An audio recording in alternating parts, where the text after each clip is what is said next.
Assalamualaikum warahmatullahi wabarakatuh. Perkenalkan, nama saya Rizky Amanda Kamelia, NPM 2019 13 500 542. Perkenalkan, nama saya Nur Aini, nomor NPM 2019 13 500 635. Perkenalkan, saya Yuniar Emi Widyastuti, nomor pokok mahasiswa 2019 13 500 491.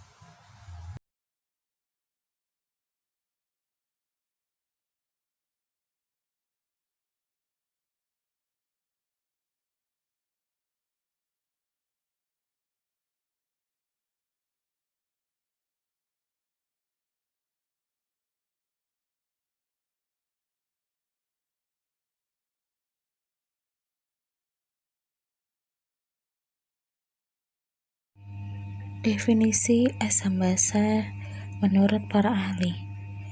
Yang pertama adalah Arrhenius. Menurut Arrhenius, asam adalah zat yang dapat menghasilkan ion H+ di dalam air, sedangkan basa adalah zat yang dapat menghasilkan ion OH- di dalam air.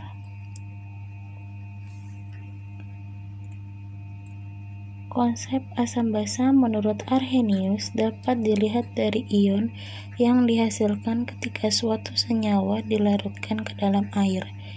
Jika suatu senyawa atau spesies menghasilkan ion H+ saat dilarutkan ke dalam air, maka disebut asam. Sebaliknya, spesies yang akan menghasilkan ion OH- di dalam air disebut basa.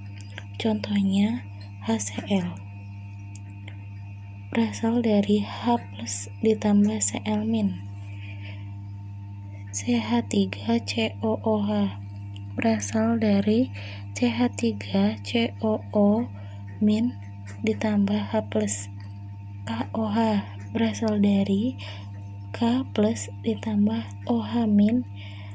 NH4OH berasal dari NH4+ ditambah OH-. Yang kedua, teori menurut Bronsted-Lowry. Menurut Bronsted-Lowry, asam adalah spesies yang dapat mendonorkan proton atau H+, sedangkan basa adalah spesies yang dapat menerima proton atau H+. Konsep asam basa menurut Bronsted-Lowry ditinjau dari proton atau H+. Jika suatu senyawa atau spesies dapat melepaskan proton atau H+, akan disebut asam. Sebaliknya, basa adalah spesies atau senyawa yang dapat menerima proton atau H+. Jadi, asam adalah donor atau kelebihan H, sedangkan basa adalah akseptor atau kekurangan H.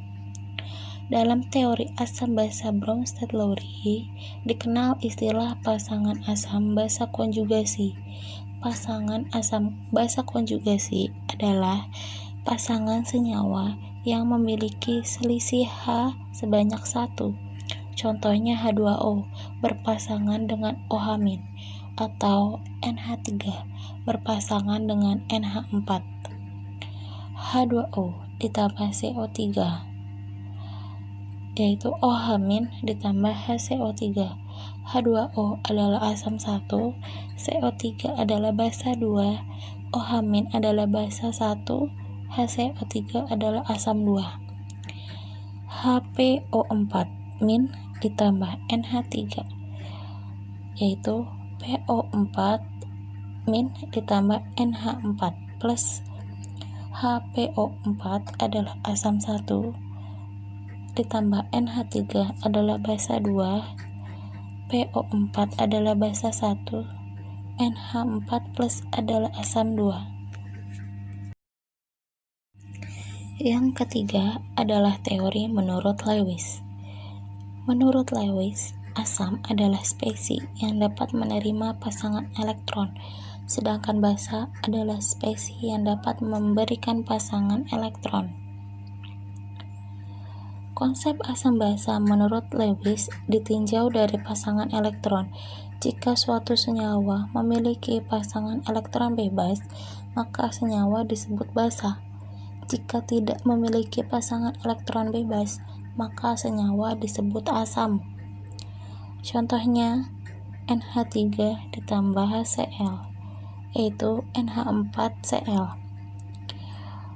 NH3 plus HCl adalah basa Lewis, NH4Cl asam Lewis. NH3 ditambah BF3, yaitu NH3BF3.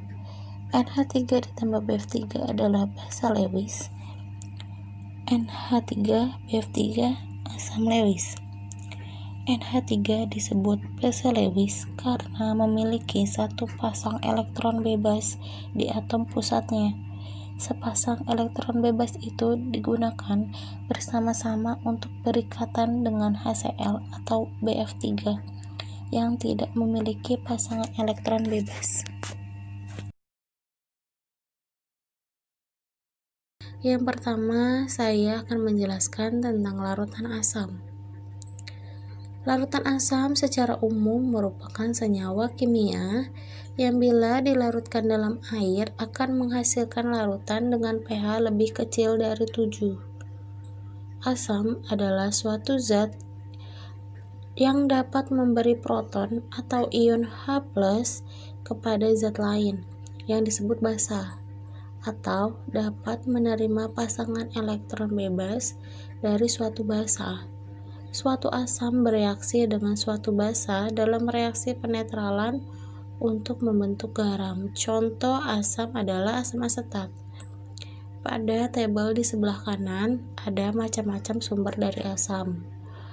Ada jeruk, anggur, tomat, buah-buahan yang rasanya asam. Lalu ada kopi, ada soda, dan ada susu. Yang kedua adalah larutan basa. Basa adalah zat-zat yang dapat menetralkan asam. Secara kimia, asam dan basa saling berlawanan. Basa yang larut dalam air disebut alkali. Ketika senyawa basa dilarutkan ke dalam air, maka akan terbentuk ion hidroksida atau OH- dan ion positif. Ion hidroksida atau OH- terbentuk karena senyawa hidroksida atau OH mengikat satu elektron saat dimasukkan ke dalam air. Senyawa basa mudah kita temui dalam kehidupan sehari-hari. Pada gambar di sebelah kanan itu ada antacid atau biasa kita sebut obat mah. Lalu ada sabun mandi cair, ada sabun mandi batang, pokoknya yang sabun ya. Sama ada deterjen juga, produk-produk yang sabun ya. Secara umum, asam memiliki sifat diantaranya adalah masam. Ketika asamnya sangat pekat, akan merusak kulit. Asam bereaksi hebat dengan kebanyakan logam, yaitu akan membuat logam menjadi korosif. Asam merupakan cairan elektrolit. Kemudian basa itu sifatnya adalah kaustik, rasanya pahit, licin, seperti sabun. Nilai pH lebih dari air suling dan mengubah warna lakmus merah menjadi biru dan dapat menghantarkan arus listrik.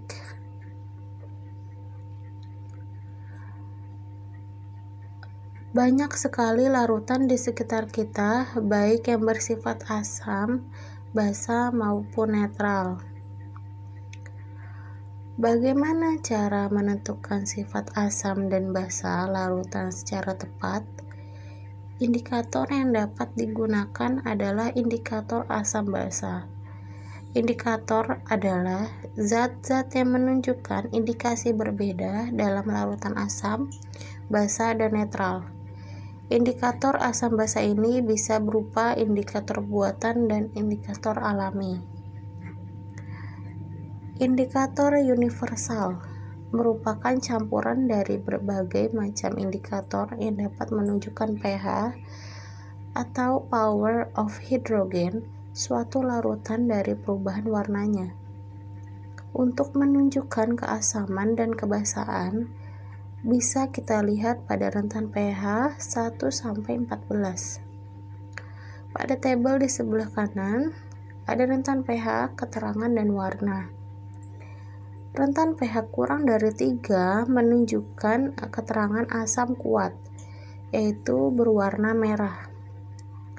Dengan rentan pH 3-6, keterangannya menunjukkan asam lemah dengan warna jingga atau kuning.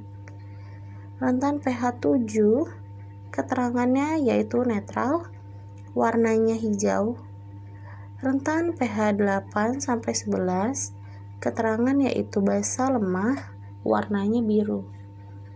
Rentan pH lebih dari 11, keterangan yaitu basa kuat dengan warna ungu violet. Lalu ada indikator buatan 1. Indikator buatan adalah indikator siap pakai yang sudah dibuat di laboratorium atau pabrik alat-alat kimia. Contoh indikator buatan adalah kertas lakmus. Kertas lakmus terdiri dari lakmus merah dan lakmus biru. Kertas lakmus yang diberi senyawa kimia sehingga akan menunjukkan warna yang berbeda setelah dimasukkan pada larutan asam maupun basa. Pada gambar di sebelah kanan ada macam-macam larutan, ada larutan asam, netral, dan basa. Pada larutan asam, ketika dimasukkan kertas lakmus merah dan biru, kertas lakmus biru akan berubah menjadi merah, sedangkan kertas lakmus merah tetap berwarna merah. Kemudian pada larutan netral, keduanya tidak berubah warnanya. Lalu larutan basa, ketika dimasukkan kertas lakmus biru dan merah, kertas lakmus merah akan berubah menjadi biru. Warna kertas lakmus akan berubah sesuai dengan larutannya. Perubahan warna yang mampu dihasilkan oleh kertas lakmus sebenarnya disebabkan karena adanya ursein atau ekstrak glycinase yang berwarna biru di dalam kertas lakmus. Kertas lakmus biru dibuat dengan menambahkan ekstrak lakmus yang berwarna biru ke dalam kertas putih. Kertas akan menyerap ekstrak lakmus yang selanjutnya dikeringkan dalam udara terbuka, sehingga dihasilkan kertas lakmus biru. Kertas lakmus biru pada larutan yang bersifat basa akan tetap biru, karena ursein merupakan anion sehingga tidak akan bereaksi dengan anion atau OH. OH-. Lakmus merah dibuat dengan proses yang sama dengan pembuatan kertas lakmus biru, tetapi ditambahkan sedikit asam sulfat atau asam klorida agar warnanya menjadi merah, sehingga mekanisme reaksi ursein pada suasana asam akan kembali terjadi. Apabila kertas lakmus merah dimasukkan ke dalam larutan yang bersifat asam, warnanya akan tetap merah karena lakmus merah memang merupakan ursein dalam suasana asam. Sedangkan apabila kertas lakmus merah ditambahkan larutan yang bersifat basa, maka ursein yang berwarna biru akan kembali terbentuk. Indikator buatan 2. Identifikasi larutan di laboratorium dapat menggunakan 4 jenis larutan indikator lain, yaitu larutan fenolftalein, metil merah, metil jingga, dan bromotimol biru.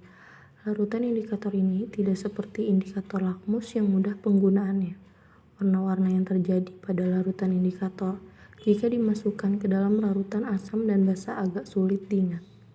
Jika ada kemungkinan perubahan warna, apa yang terjadi pada setiap indikator tersebut adalah indikator timol biru transisi pertama, warna pada pH rendah, merah, rentang pH transisi 1,2 sampai 2,8. Warna pada pH tinggi kuning.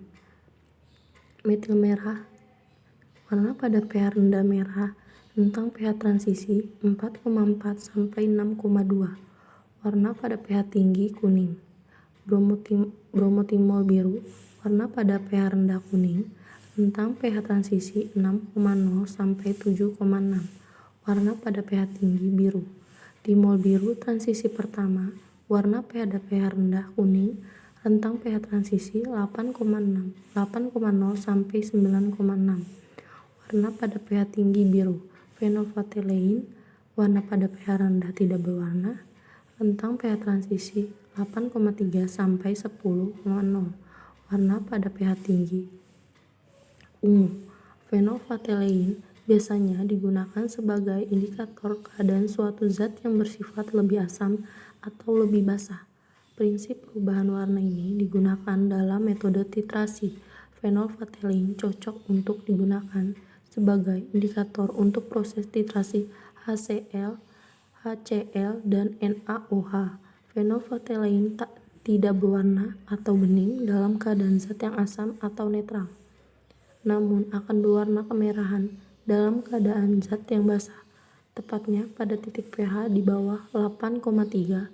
Fenolfatelein tidak berwarna, namun jika mulai melewati 8,3, maka warna merah muda yang semakin kemerahan akan muncul. Semakin basah, maka warna yang ditimbulkan akan semakin merah. Memiliki rumus kimia C20H14O4. Metil merah. Metil merah adalah senyawa organik yang memiliki rumus kimia C15H15N3O2. Senyawa ini banyak dipakai untuk indikator titrasi asam basa. Indikator ini berwarna merah pada pH di bawah 4,4 dan berwarna kuning di atas 6,2. Warna transisinya menghasilkan warna orange atau 4,5 sampai 6,1. Metil jingga memiliki rumus kimia C14H14N3NaO3S. Ketika dimasukkan ke larutan, semakin merah larutan tersebut, semakin asam ia dengan warna. Apabila semakin kuning, maka semakin basah larutan tersebut. Brototimol biru juga dikenal sebagai brototimol sulfontafelien dan BTB adalah satu indikator pH. Senyawa ini banyak digunakan dalam aplikasi yang memerlukan pengukuran zat yang memiliki pH relatif netral dan atau dekat dengan 7. Senyawa ini umum digunakan untuk mengukur kehadiran asam karbonat dalam cairan. Senyawa ini biasanya dijual dalam bentuk padat seperti garam natrium pada indikator asam. Memiliki rumus kimia C27H28Br2O5S. Indikator buatan 3 termasuk pH meter. Pengujian sifat larutan asam basa dapat juga menggunakan pH meter. Menggunakan alat ini dengan cara dicelupkan pada larutan yang akan diuji. Pada pH meter akan muncul angka skala yang menunjukkan pH larutan. Indikator alam. Indikator alam merupakan bahan-bahan alam yang dapat berubah warnanya dalam larutan asam, basa, dan netral. Indikator alam yang biasanya dilakukan dalam pengujian asam basa adalah tumbuhan yang berwarna mencolok berupa bunga-bungaan, umbi-umbian, kulit buah, dan dedaunan, dan lain-lainnya.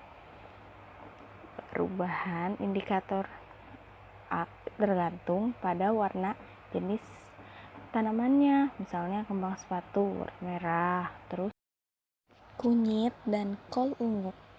Bahan yang diuji untuk mengetahui sifat larutan asam atau basa yaitu cuka, air jeruk, air sabun, air kapur. Terus yang pertama kita pakai cuka ditetesin di kembang sepatu, maka dia akan berwarna merah muda. Ditetesin ke kunyit, maka dia warnanya kuning muda. Ditetesin ke kol ungu, maka warnanya merah muda pekat. Nah, sifatnya itu termasuk asam. Air jeruk kalau ditetesin di kembang sepatu, kunyit dan kol sama seperti cuka yang bersifat asam. Terus air sabun kalau ditetesin di kembang sepatu warnanya hijau. Kalau ditetesin di kunyit warnanya coklat kehitaman. Kalau ditetesin ke kol ungu warnanya kuning kehijauan yang sifat larutannya itu termasuk basah. Sama seperti air kapur sama kalau ditetesin ke kembang sepatu, kunyit, kol ungu persis sama air sabun yang bersifat basah. Nah, di sini kita juga ada pertanyaan. 1. Jelaskan perbedaan asam lemah dan asam kuat menurut teori asam basa Arrhenius. Asam lemah adalah asam yang derajat ionisasinya lebih kecil dibanding asam kuat atau kurang terurai dan sedikit menghasilkan ion H+ dalam larutannya. Terus kalau sedangkan asam kuat adalah asam yang derajat ionisasinya besar atau mudah terurai dan banyak menghasilkan ion H+ dalam larutannya. Nah, yang kedua soalnya, apa syarat senyawa yang digunakan sebagai indikator pH? 1. Stabil. Senyawa yang digunakan sebagai indikator asam basa harus stabil, sebab jika senyawa tidak stabil, dengan adanya perubahan pH dikhawatirkan akan mengubah nilai pH. Stabil dalam arti tidak merubah nilai pH. Yang kedua, memiliki perubahan warna. Dengan adanya perubahan pH, maka senyawa indikator juga harus ikut berubah warna pada pH tertentu. Perubahan warna ini tergantung pada senyawa atau indikator tertentu. Yang ketiga, itu soalnya contoh mengidentifikasi asam basa menggunakan bahan alami. Sebagai contoh, nih, ambil kulit manggis, tumbuklah sampai halus tuh dan campur dengan sedikit air, sedikit aja ya. Terus warna kulit manggis adalah ungu dalam keadaan netral. Ungu itu dalam keadaan netral. Jika ekstrak kulit manggis dibagi 2 dan masing-masing diteteskan larutan asam dan basah, maka dalam larutan asam terjadi perubahan warna dari ungu menjadi kecoklatan kemerahan. Larutan basah yang diteteskan akan mengubah warna dari ungu menjadi biru kehitaman. Pertanyaan keempat. Apa yang dimaksud asam basa menurut teori Lewis dan tuliskan contohnya. Asam, penerima atau akseptor pasangan elektron. Basa, pemberi atau donor pasangan elektron. Contoh, NH3 ditambah BH3 yaitu NH3BH3.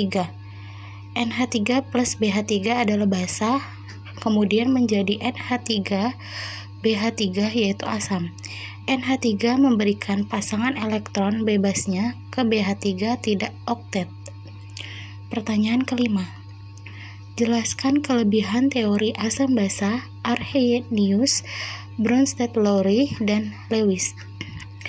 Kelebihan pendapat Arrhenius atau teori Arrhenius yaitu mampu menjelaskan netralisasi lebih baik dibanding teori-teori sebelumnya. Sedangkan kelebihan dari teori Bronsted-Lowry yaitu dapat menjelaskan basa yang tidak memiliki ion OH- dan tidak terbatas pada reaksi air. Lalu yang terakhir, kelebihan dari teori Lewis adalah dapat menjelaskan asam yang tidak memiliki ion H+, dapat menjelaskan asam tanpa ada H+ dan OH-. Sekian video dari kelompok 10, kurang lebihnya mohon maaf. Wassalamualaikum warahmatullahi wabarakatuh.